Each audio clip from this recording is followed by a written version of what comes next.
mengatakan curang. Ya, biasanya berarti dia menang dengan curang, kira-kira begitu. Ya, kalau memang menang. Tetapi kan kita sudah memaparkan data, membongkar data, hasil real count mereka juga tidak jelas dari mana sumbernya, dan kemudian dari sekian banyak TPS hanya beberapa TPS yang dihitung, dan kemudian itu menjadi dasar atau alasan mereka mengatakan memperoleh sekian persen suara. Nah, kita tahu bahwa makin banyak saja negara yang memuji pemilu di Indonesia. Waktu Pak Jokowi berbicara di pelataran mengatakan 22 negara. Tetapi terakhir kami mendapatkan informasi sudah 33 negara mengapresiasi, memberi nilai positif kepada Pilpres, pelaksanaan Pileg dan Pilpres di Indonesia. Jadi sudah ada 33 negara, dan 33 negara itu mempunyai perwakilan kedutaan di Indonesia dan juga melakukan pemantauan di sejumlah TPS. Ya, jadi mereka punya dasar mengapa mereka memuji Pilpres dan Pileg di Indonesia.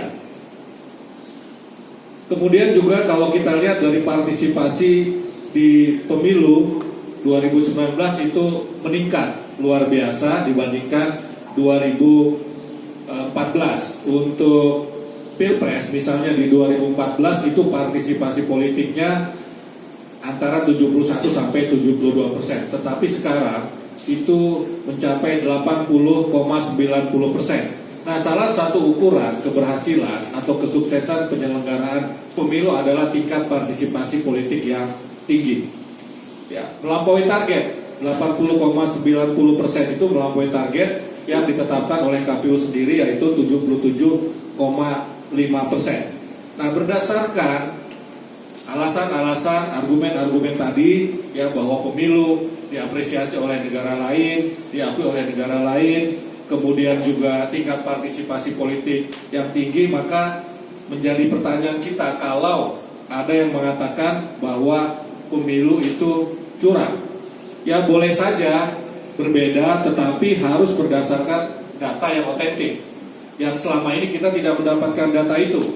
Jangan hanya berwacana di media tanpa bukti. Pemilu itu sangat sukses, tetapi kenapa dibilang curang? Itu yang kita ingin sampaikan. Nah, kalau menurut undang-undang, definisi curang itu harus memenuhi 3 kriteria, ya Pak Irfan ya. Nomor 1 itu yang sering disebut apa itu TSM, terstruktur, sistematis, masif. Terstruktur itu artinya atau institusi di dalam negara tidak netral, berpihak kepada salah satu peserta pemilu, itu yang namanya terstruktur, ya. Itu yang namanya terstruktur. Kalau sistematis itu melalui perencanaan dan pengordinasian jauh-jauh hari, itu namanya sistematis.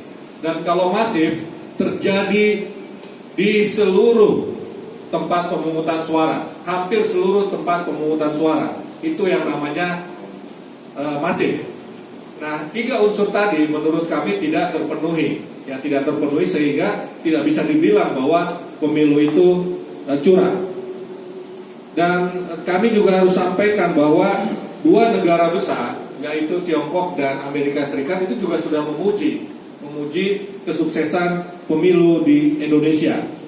Perdana Menteri Malaysia Mahathir Muhammad, kemudian juga Perdana Menteri Singapura PM Lee, juga Presiden Turki Recep Tayyip Erdogan itu juga sudah memuji. Kemudian juga Australia, Rusia juga. Kami TKN mengimbau kalau ada bukti-bukti terjadi kecurangan, ya silakan disalurkan ke mekanisme pengaduan yang berlaku, ke Bawaslu, ya, ke polisi dan lain-lain yang berwenang, begitu ya. Jadi begini, kita ingin mengajak kita semua untuk menunjukkan kedewasaan dalam berpolitik. Kalau punya bukti kuat, ya adukan ke lembaga berwenang. tidak perlulah bikin-bikin pansus segala begitu kan, karena undang-undangnya sudah mengatur ada lembaga-lembaga yang berwenang untuk menangani pelanggaran ataupun kecurangan di pemilu. Ya, nanti kalau ada persengketaan, sengketa pemilu kan bisa disalurkan lewat Mahkamah Konstitusi ya. Jadi nggak perlulah bikin pansus segala begitu kan. Ya malu juga sih sama rakyat mestinya. Ya, teriak-teriak tapi tidak ada dasarnya, tidak ada buktinya. Nah itu teman-teman kira-kira yang ingin kami sampaikan. Nah Pak Irfan ini akan menambahkan. Pak Irfan adalah Direktur